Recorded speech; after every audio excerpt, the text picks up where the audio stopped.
बिस्मिल्लाहिर्रहमानिर्रहीम। Welcome to Shine Cadet force.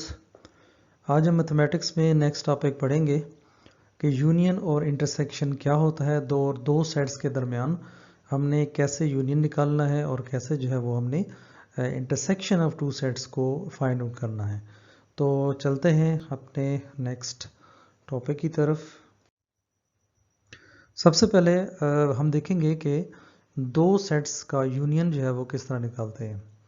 हम suppose करते हैं कि हमारे पास दो सेट्स हैं, ठीक है। एक सेट ए है और एक सेट जो है वो बी है। सेट ए में जो एलिमेंट्स है वो 1 3 5 है और सेट बी में जो है वो 4 एलिमेंट्स है 1 2 3 एंड 4। हमने मालूम करना है ए यूनियन बी, ठीक है।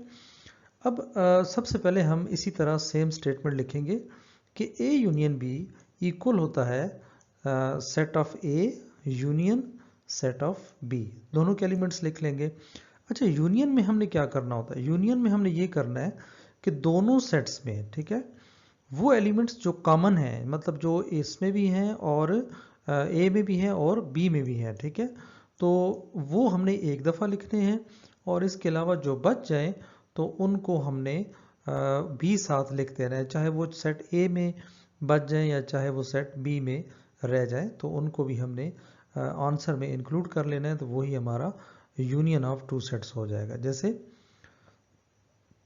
A union B is equal to, अब देखें, 1 जो है ये मौजूद था, 3 जो है 5, ये तीनों हमने पहले सेट ए के लिख लिए।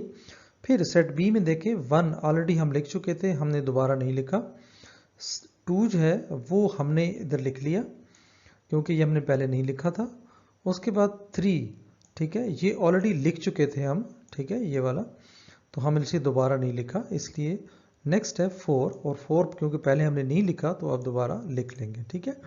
तो इसको एज इट इज़ भी रहने दें तो भी आपका जवाब ठीक है, लेकिन मैथमेटिक्स में आपके आंसर ताकि खूबसूरत लगे तो इसको तरतीब में रख दिया जाता है। A union B is equal to 1 2 3 4 and 5, ठीक है। इस तरह एक तरतीब से लिख देंगे तो वो आपका आंसर थोड़ा रिफाइन लगेगा और अच्छा लगेगा। तो इसलिए आपकी जो अट्रैक्शन है वो, या जो एवेल्यूएटर है उसकी जो सिंपैथी है वो आपकी फेवर में ज़्यादा आ जाती है।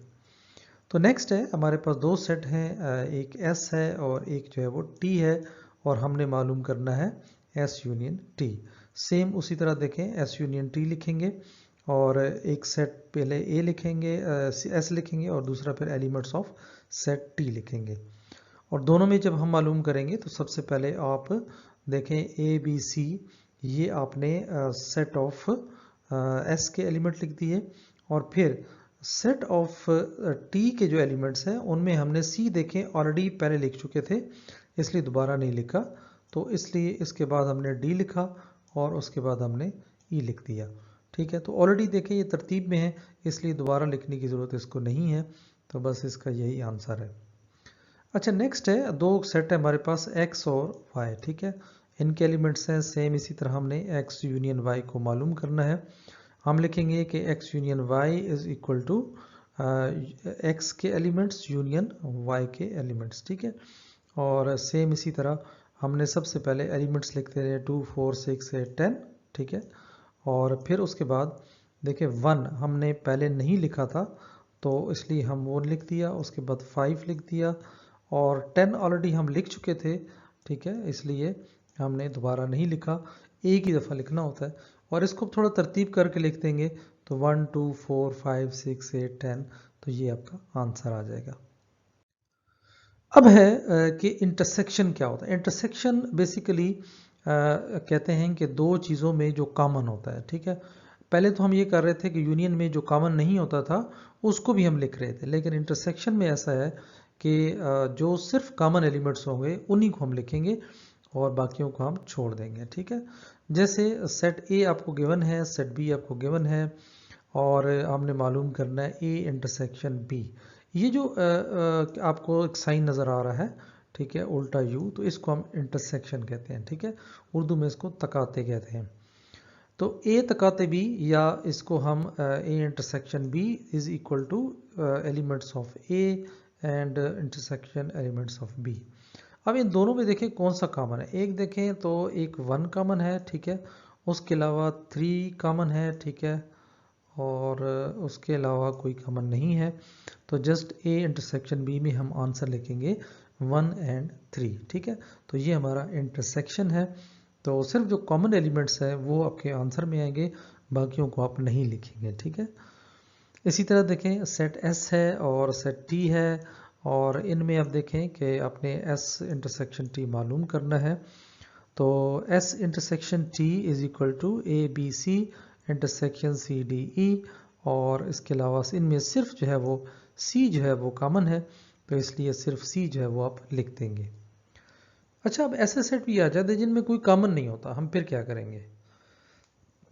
तो उनमें हमने ये करना है कि देखिए अब एक्स इंटरसेक्शन वाई में हमने एक्स के एलिमेंट्स लिख दिए, उसके बाद वाई के एलिमेंट्स लिख दिए, लेकिन उनमें कोई एलिमेंट ऐसा नहीं है जो दोनों में कॉमन हो, ठीक है। तो जब कॉमन ना हो तो फिर हम लिखते हैं X intersection Y is equal to खाली सेट इसे कहते हैं, इसको एम्प्टी सेट भी कहते हैं, ठीक है। तो इसका आंसर फिर ये होगा, ठीक है। तो व्यूअर्स, हमारा नेक्स्ट लेक्चर जिसमें हमने यूनियन और इंटरसेक्शन के बारे में पढ़ा, होपफुली कि आपको समझ आ गया होगा। तो इंशाल्लाह इसी तरह हम अपना लेक्चर कंटिन्यू रखेंगे और आपको मज़ीद मैथमेटिक्स में जो चीदा चीदा बातें हैं, जो मैथमेटिक्स के फार्मूले हैं, ये जो मैथमेटिक्स की नेक्स्ट ट्रिक्स हैं, तो वो इंशाल्लाह आपको सिखाएंगे। वीडियो अच्छी लगी हो तो ज़रूर लाइक करें, और अगर अभी तक आपने चैनल सब्सक्राइब नहीं किया तो जल्दी से सब्सक्राइब कर लें और हमारी क्लास को ज्वाइन कर लें। अपना ख्याल रखें। Take care. अल्लाह हाफिज़।